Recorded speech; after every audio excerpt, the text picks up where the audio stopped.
Hello YouTube, welcome to the channel Vortigon Gaming. Let's run some Mythic Plus dungeons in World of Warcraft. Today we are going to be running Dawn of the Infinite, Galakrond's Fall, level 8 as an Arcane Mage. The weekly affixes are Tyrannical, Storming, and Raging.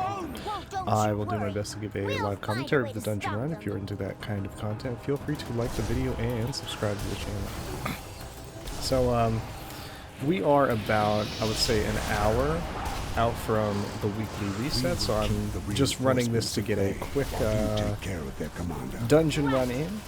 I actually did just hit Keystone Master like an hour ago, so this is kind of my victory lap. I'm taking it easy right now, and I figured I might as well run something like well, the new dungeon, since I am going to want to kind of push this to a higher level next week.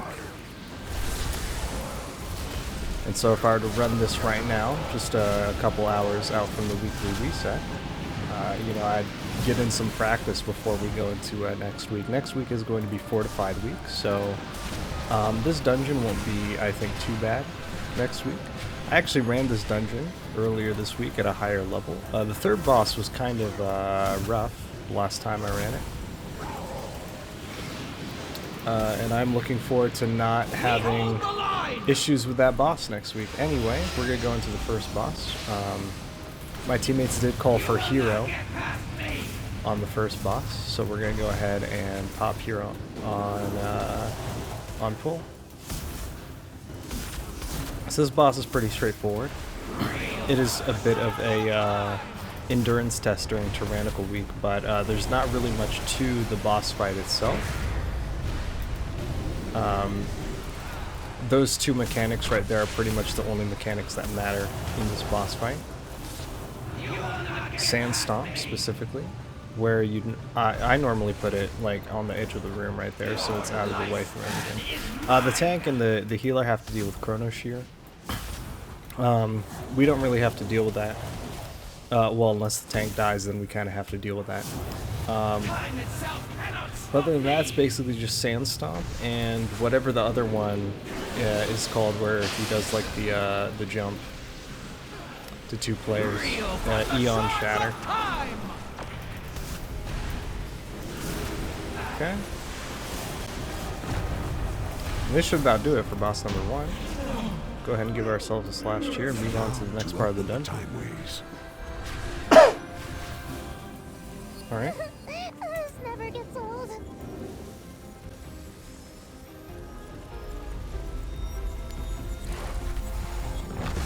What a mess! The Timeways are all misaligned! Alright, so the trash in this part of the dungeon. The Infinites have done well this might their tracks. give me a bit of an This will issue take next us week, some actually. time. There are, Champions. You must yeah, there's some destroy pulls in any here that are enemies kind that of be. suspicious. We cannot have them further Some of the twisted ads the like time. this time stream leech, they'll cast Enervate, and that's something that needs to be interrupted. They have often Or tried else I'd have to to do a time Dispel. I'd have to evade use the bronze Spell template Steal to do so. to get rid of the shield that's on the leech, and then I would have to interrupt the leech after I do the Spell Steal. Okay. You do have to watch out for your pathing here. You might accidentally, you might shadow pull. Yeah, so for example, I'd have to steal the shield from this leech, and then I use something like Dragon's Breath to knock it out of that cast. And since next week is a fortified week, this could cause issues, I think. So that's something to look out for.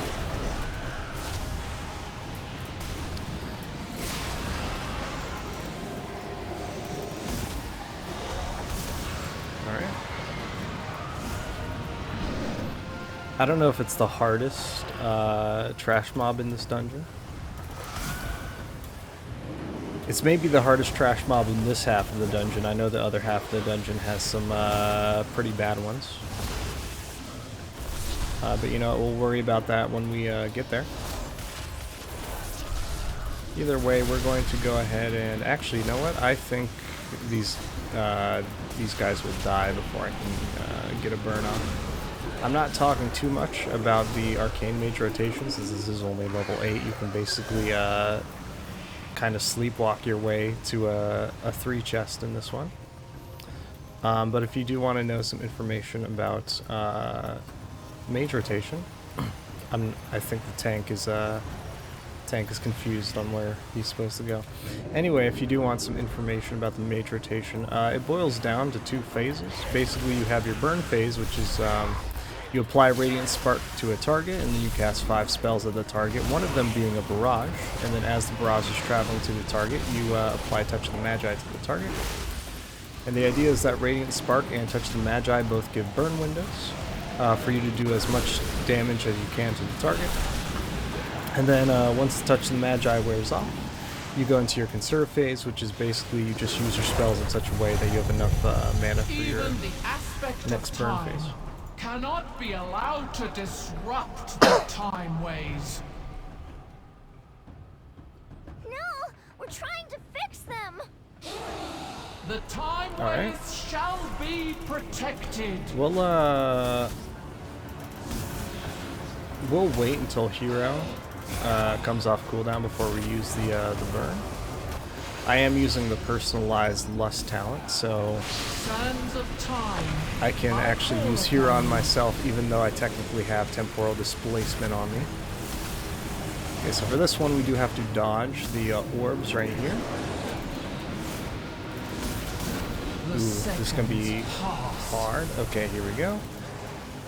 And this one, we're going to want to stay in the light zone so that when this thing expires, it's going to cause a fast-growing ring. So the other guy didn't really do it properly. He stood in the dark zone, and now that ring is growing fairly slowly. For this part, we do want to stay in the slow ring so that we can easily dodge these orbs right here. Oh, okay. Count the seconds. Do have a man down, but I think that's fine. We'll be okay with this. We'll give everyone a bit of a barrier. I do have mass barrier, so I can give it to my teammates whenever. Oh, this is gonna be rough. Let's head over to the dark section. Okay. You kind of want to stay on like the leading edge of the dark sections, I feel like. Either way, that's going to be boss number 2 down, so let's go ahead and give ourselves a slash cheer and move on to the next part of the dungeon. With me, champions. The pathway is opened.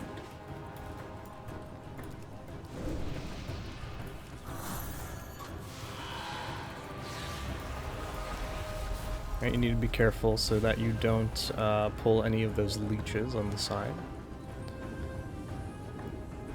I've sometimes shadow pulled those leeches before walking into the portal, and it stops me from going through the portal. And then I die and have to respawn. Did I? Oh, I must have been like out of range. I've never had that happen. I always see this guy cast Timeless Curse, I think it is. Never actually, yeah. I guess you have to be within a certain range or something. Anyway, this guy is going to die fairly quickly. I feel like he might be a bit harder next week though, so that's something to watch out for. I have many wares. Let's also not run into these golden balls. I believe they will knock you off the side of the walkway. I have tracked the infinites to a place, a moment where I dare not tread. You're not coming with us? I shall be with you in a sense, but not as you know me now. I have faith in you, my friends, and even should Murazan rise. That corpse above us, it's Galakrond. Okay, so he's going to pull both of these dragons at the same time. This is a bit iffy on fortified weeks. They do AoE nature damage, it looks like. You'll see that it has this buff called Necrotic Outburst, which does a certain amount of damage while in combat.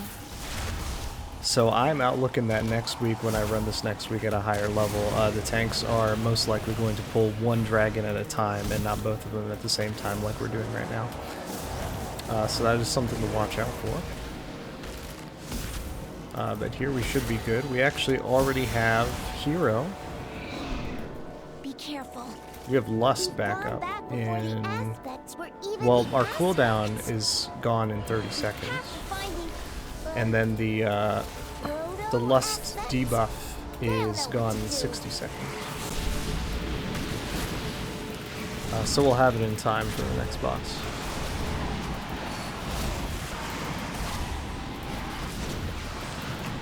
Last time I ran this earlier this week, we popped Lust on phase 2 of this boss, and that's when the slime turns into that one dragon that shoots the whirlwinds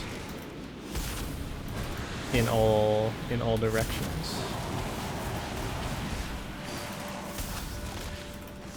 All right.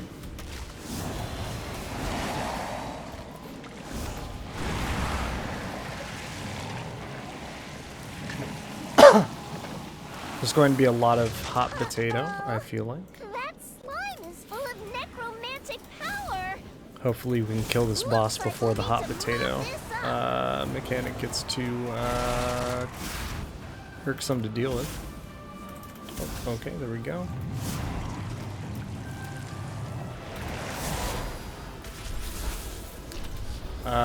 This boss should phase at 80. Oh, okay, I've got the ball on me. Go ahead and take it over to him. Okay. He is phasing. We're gonna go ahead and Lust right here.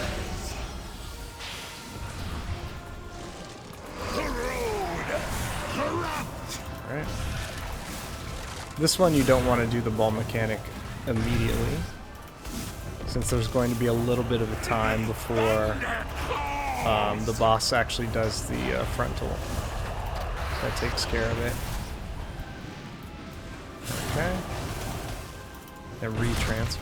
Okay, there we go. We'll go ahead and hit Shifting Power, get some of our cooldowns back. Shifting Power reduces our cooldowns by 12 seconds, it looks like. Okay. This one we're going to set a focus on. We're going to target this one. Let's go into a burn, applying Radiant Spark. We're going to barrage him, and then 4 more spells. Okay, we do need to dodge the swirlies on the ground. Okay. You see this counter that tells you how many spells are buffing the Radiant Spark. And then Touch of the Magi is just worn off, so now we are in the conserve phase. Sinks into your bones! If you want more detail, there are enough guides on YouTube that go into way more detail about how to play Arcane Mage, and they'll give you more knowledge on what spells you actually need to use during those phases. As long as you get the gist of it, though, it's not like it's not too big of a deal to get the intricate details for it at this level anyway. Anyway, that's going to do it for boss number 3, so we'll give ourselves a slash chair and move on to the last part of the dungeon. We face enemies above and below. Nostormo! Alexstrasza! Everyone! The Infinites are here, and we have to stop them! They wanna... Oh, there's no time to explain. Very well, little dragon. My friends, with me! If Iridikron came here with the Infinites, then they must be working together. Oh, that's bad. Really bad. Can you scout ahead? I'll be with you in a moment. Alright, looks like he's pulling pretty much everyone and their mother. So we'll go ahead and use big burns.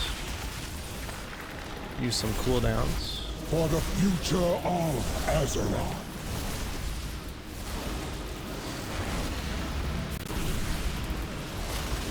We did have someone die, but I believe the spawn point is actually in the 3rd boss room now, so it's not too far of a walk back.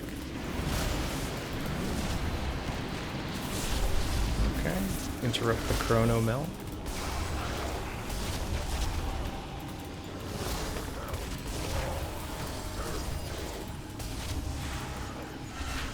We'll also go ahead and hit shifting power. I forgot to do that. Typically you want to do that after the burn phase so that you have your cooldowns up. And that cooldown reduction that it gives you is not wasted in any way. If you wait too long, then your cooldowns are going to come back up before you hit it, and so hitting it's not really going to be worth it at that point. He's siphoning Galakrond's essence into a vessel? Anyway, here's the fourth and last boss of the dungeon. Kind of like the Dragon Soul. This one's a bit of a weird boss. Basically, you want to attack him until he hits 100 energy. I think it's energy, that's his resource. And actually your attacks raise his energy. And then once he hits 100 energy, you have a burn window where you need to kill him before he gets his cast off, or else basically everyone dies.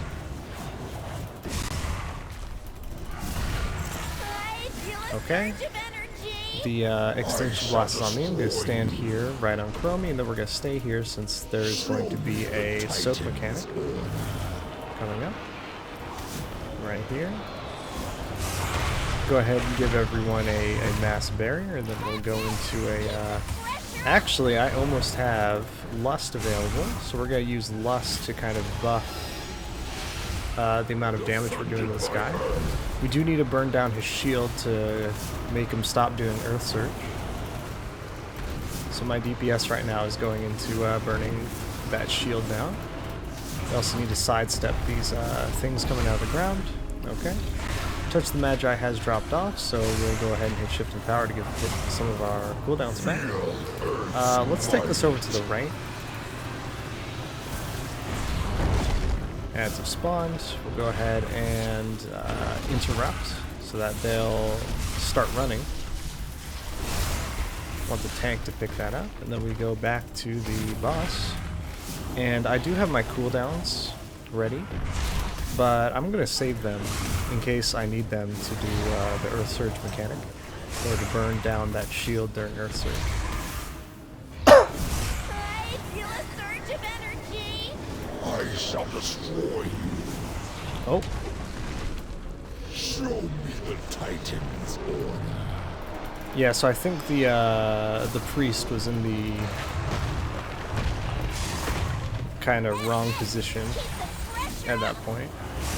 And actually, you know what? We'll save our cooldowns since he is almost about to hit 100 energy. I want those cooldowns ready for the final phase, the last phase of this boss.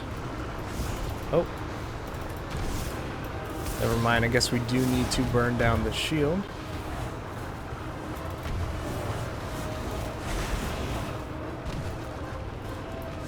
I am just not doing that the right way, am I? Okay, here we go.